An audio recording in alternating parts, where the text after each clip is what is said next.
Alright guys, we are going to continue the series that I've done where I show you coins that I got in this box. Now, these coins are actually from Christmas, meaning that I know it has been months since Christmas has happened. So, it's taken me quite a while to look at these coins.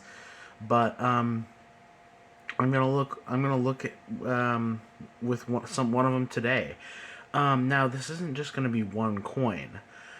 This is going to be a lot of coins.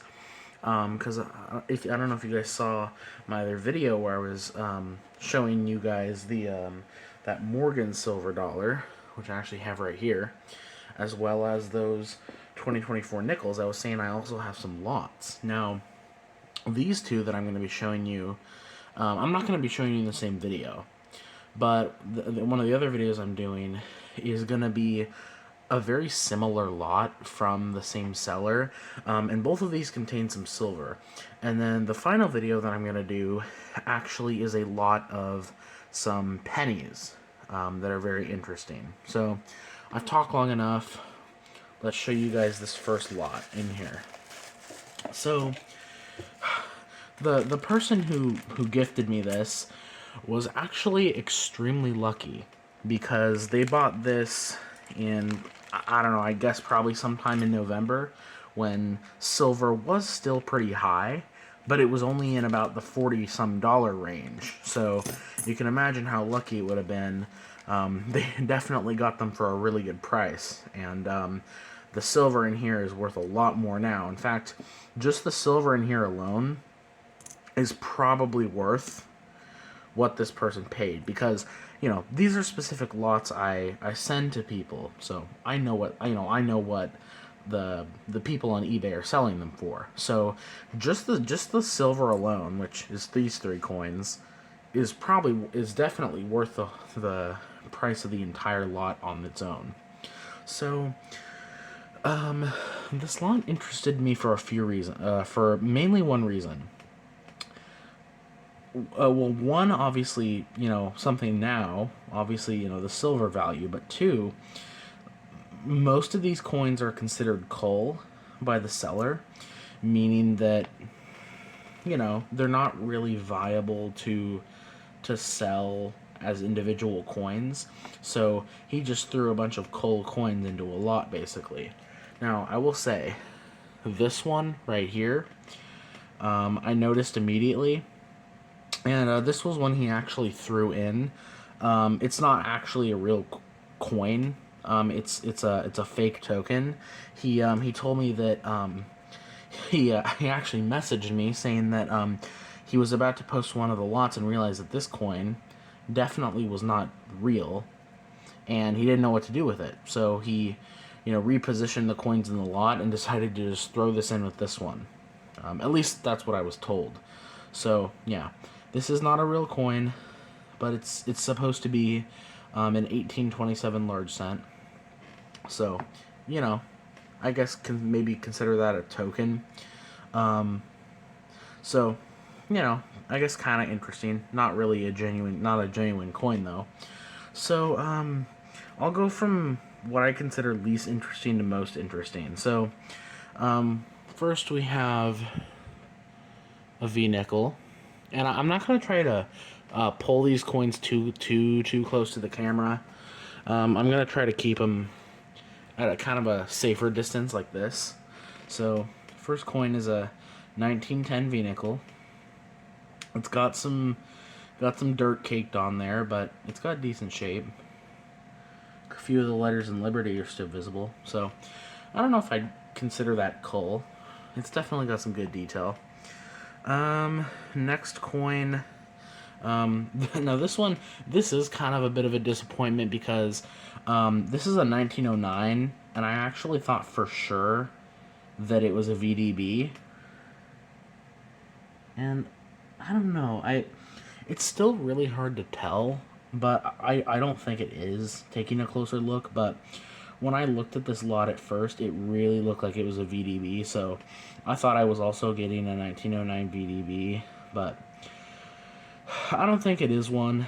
And it's also, again, this one actually isn't too bad of shape, other than that little bit of discoloration on the side there.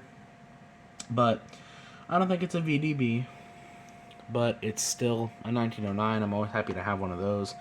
Really hoping to find one of those coin roll hunting. And then this one is actually a shield nickel, but only reason why I'm showing it next is because it is super worn. Now, initially I thought about nickadating this, but you know what? I think I'm gonna leave it a mystery for now. Let me know, guys, if you think I should nickadate it. I'm only worried because it's so worn. Like, it is seriously super slicked out. So, yeah. But, you can tell it's a shield nickel. You can tell it's a shield nickel by the design. So, but the back, I mean, you can barely read anything on that. If you hold it in some lights, you can just barely see the number 5 in the middle. And even a couple of the stars on the back. But the back is pretty much completely slicked out. But, yep, shield nickel. I have a few of those. Most of them are in better condition. And then this is an Indian head penny. Now, this is actually one I have found coin roll hunting. This is actually in 1865. 1865 Indian head penny. And if you guys watched my very last my very last penny box hunt video that I ever did, I found in 1865, or no, never mind, not the last one I ever did, but the last time I had gotten like a really cool type find that I would never get again was when I found an 1865 Indian head penny. What I meant to say was, more recently I found another Indian head penny, and then before that I found, so I have two of them now. Again, it's very, very damaged by the date, and it's also got some corrosion on the back, but, you know, the ones in the 1860s are always better to get. And then we got this buffalo nickel, which is actually kind of cool. It's got a Denver mint mark. It is dateless, at least as far as I can tell. I don't know, if I look closely, I might be able to get a date, but this one's kind of cool because it actually has a pretty heavy lamination error on there. So, kind of neat. I don't know. I think lamination errors look cool. So that was kind of neat. And then we got a large cent here. Now this one's a bit of a shame because it actually has really good details in the obverse. It's an 1847. It's got pretty much all of Liberty there, but you turn it on the back. Not only does it have what looks like glue, and it's also got like some paper fibers on the back, almost like it was glued to an album or something. And then not only that, it has some blue paint on there as well. The frustrating thing about this is you can kind of see some of where it says States of America, and it looks like it's pretty good detail there. So it really sucks because it looks like before this paint or wherever this was glued to, before all that happened, it looks like the reverse would have had great detail. So that's disappointing, but the obverse is nice, and I'd rather have the obverse looking nice so I can see the date. So anyway, I love large cents. They're my favorite of the U.S. coin designs. And then the three silvers. So you can obviously tell why these two were considered Cull. This one has a hole in it, 1946, out of Philly. So yeah, this one has a pretty wide hole in it. So yeah, there you go, 1946 dime. This one isn't considered Cull, just junk silver. 1964 Denver silver quarter, just, you know, normal silver quarter. And then this one, which actually has I think a pin clip on it, or a button clip.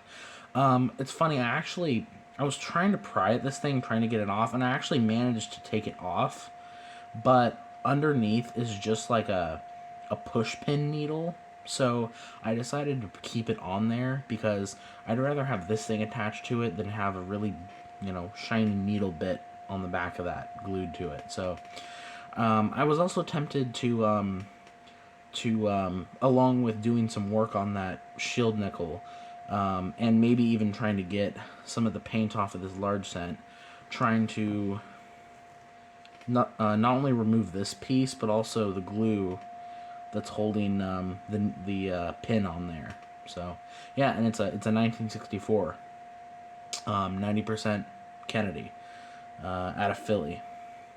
And I did look for the double die obverse on this, and it is not there. But yeah, 90% piece of silver. So yeah, as you can see, I mean, most of these coins have some issue with them either or another. Some of them don't really have any issues, like the quarter doesn't really have any issues. Neither does the the V-nickel, but most of these other coins do. I mean, this one has a pin on the back of it. This one has some heavy damage. This one has some damage on the side. This one is completely slicked out. This one has a hole. This one has damage on the back. And this one has an error on it.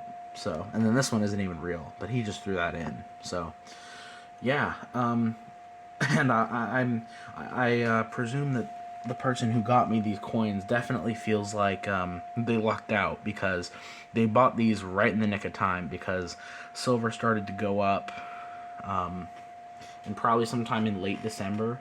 It's not nearly as high as it was, but I mean, at its peak, silver at its peak, in the last 3 months or so, silver got up to like as high as like $120 an ounce. So it's not up like that anymore, but just these three coins enough probably paid for this whole lot. I mean, this is worth 30 some dollars now.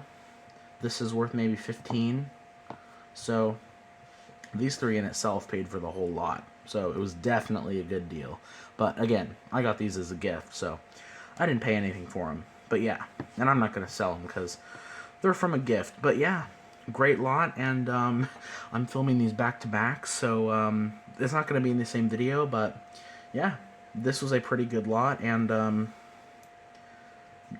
definitely going to look at the sellers' other lots. So anyway, thank you guys for watching.